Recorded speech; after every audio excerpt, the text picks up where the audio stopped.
7 jours au Sénégal, 7 jours en Afrique et dans le reste du monde. Rétro 7. Élise Emmanuel Senghor. Bienvenue à la rétrospective de Radio Sénégal. Le chef de l'État a ouvert jeudi dernier au CICAD le deuxième sommet de Dakar sur le développement des infrastructures en Afrique en présence de chefs d'État et de gouvernement.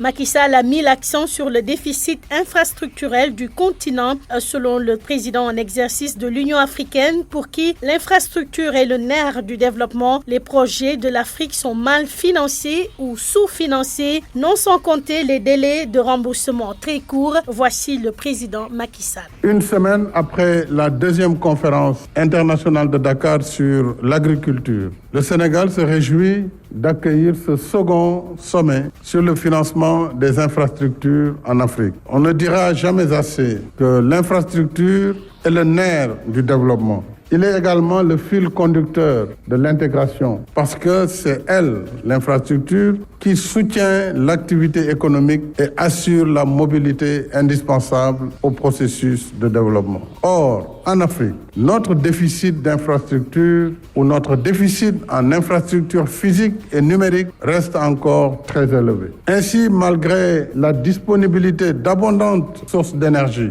qui aident à éclairer le monde, plus de 600 millions d'Africains n'ont pas encore accès à l'électricité. Un paradoxe. Et dans nombre de nos pays, le transport routier et ferroviaire reste encore problématique. Il en est de même pour le transport aérien, où pour voyager, très souvent, d'un pays africain à un autre, on est parfois obligé de sortir du continent pour y revenir. Pour les infrastructures numériques, malgré les progrès accomplis, le taux de connexion sur le continent reste encore faible, 36%, contre une moyenne mondiale de 62,5%. On pourrait multiplier les exemples. C'est pour remédier à cette situation que l'Union africaine, le NEPAD et la Banque africaine de développement ont lancé en juillet 2010 à Kampala le programme de développement des infrastructures en Afrique, le PIDA. Sur le même sujet, le chef de l'État a salué et encouragé les efforts de l'Afrique en termes de réalisation d'infrastructures. Le Sénégal est d'ailleurs un exemple avec ses importants projets d'envergure sous-régionale, notamment le pont Sénégambie et le chantier du pont de Rosso entre le Sénégal et la Mauritanie, des initiatives à multiplier pour soutenir le développement socio-économique de l'Afrique. En marge de ce deuxième sommet de Dakar sur le développement des infrastructures en Afrique, Macky Sall a répondu aux détracteurs du train express régional. C'est de l'autoflagellation permanente sans lendemain qui freine le développement de l'Afrique, a-t-il fustigé en réaction à la polémique suscitée par l'apparition récemment d'une enquête du journal français Le Figaro affirmant que la société de train express régional sénégalais est détenue à 100% par la Société nationale des chemins de fer français SNCF. Et puis le lancement du programme d'acquisition de matériel agricole, c'était ce samedi à Dakar, cérémonie présidée par le président Macky Sall. Ce programme de 85 milliards a permis notamment d'octroyer à certains producteurs près de 4000 unités composées de tracteurs et de moissonneuses-batteuses. Rétro 7. Justice maintenant, dans cette rétrospective, le tribunal correctionnel de Dakar a renvoyé au 16 février prochain le procès pour diffamation opposant le ministre du Tourisme Mame Mbaye Niang au leader du parti PASTEF. Ousmane Sonko ne s'est pas présenté jeudi dernier devant le tribunal correctionnel de Dakar car n'ayant pas reçu de convocation selon ses avocats. Mame Mbaye Niang, ministre du Tourisme et des Loisirs, reproche à Ousmane Sonko d'avoir déclaré qu'il avait été épinglé par un rapport de l'IGE, Inspection générale d'État, pour sa gestion des fonds des 29 milliards francs CFA du programme des domaines agricoles communautaires PRODAC. Et puis, ça a été leur cri du cœur de la semaine. Les populations de Vélingara rencontrent d'énormes difficultés pour obtenir des papiers administratifs. Obligées de rallier Kolda, elles font 130 km de route. Les chefs de village se sont réunis dans la commune de Koli-Salé. Ils veulent que Vélingara soit érigée en région. Notre correspondant Djiba Diawo nous donne plus de détails. L'érection du département de Vélingara en région, c'est tout ce que souhaitent les chefs de village du terroir. Le président de l'association départementale des chefs de village explique les raisons de cette doléance.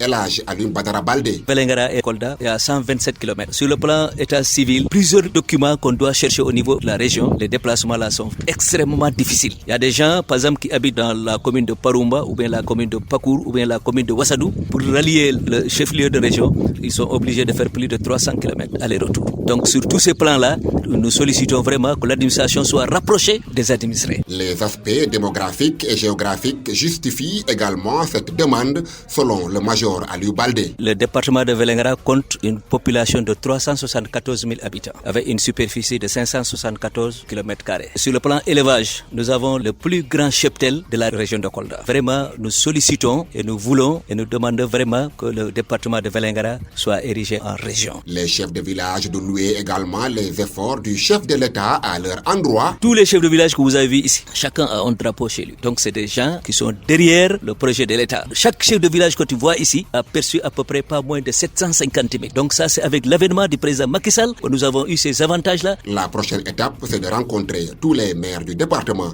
pour les impliquer dans ce projet. Djiba Diawo, Vélingara pour Radio Sénégal. Notre reporter Abdoulaye Ban est retourné au marché Ocas de Touba 3 jours après l'incendie. Constat, les habitudes ne changent pas. Les commerçants pointent du doigt les marchands ambulants et réclament une meilleure organisation du marché. Une revendication en voie d'être satisfaite puisque le khalife général a confié une mission de déguerpissement au Baye Fall. Opération à mener juste après le Magal de Kazu Rajab. Reportage. Ça se passe au marché Ocas, deux voisins de table qui se disputent une place sur la voie publique. Banal, rien de nouveau, sauf que fait rare, en opérant à cet endroit, cette dame a quelque chose à se reprocher. Je me suis installée devant la boutique d'autrui, mais c'est parce qu'il n'y a pas de réglementation. Sinon, chacun saurait où s'asseoir. Non loin de là, des magasins portent des stigmates de flammes. Devant sa cantine, Galaye regarde abattu les restes de tissu éparpillés au sol, des carnets de factures à côté. Galaye se fait démonter sa cantine. La reprise n'est pas pour demain. Nous démontons les zincs, on va les garder en attendant la reprise. Ça prendra du temps, mais Dieu est grand.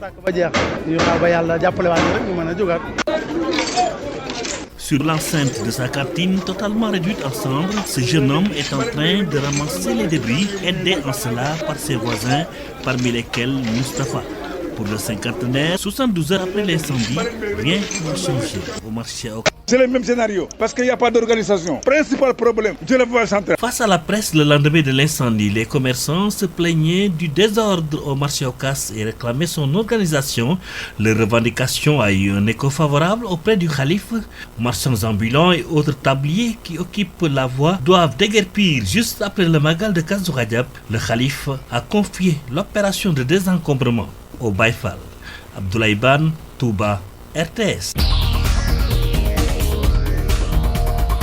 Allez, on se retrouve grâce à Dieu dimanche prochain pour un nouveau round-up de l'actualité. Rétro 7 préparé et réalisé par Aaron Diouf avec la coordination d'Ibrahim Assadi et Demba Malik Mbouch. Clin d'œil à notre équipe digitale, Mamadou Diagne et ses collaborateurs. Rétro 7 est disponible sur tous nos supports digitaux. Rétro 7, l'essentiel de l'actualité de la semaine avec la rédaction de Radio Sénégal.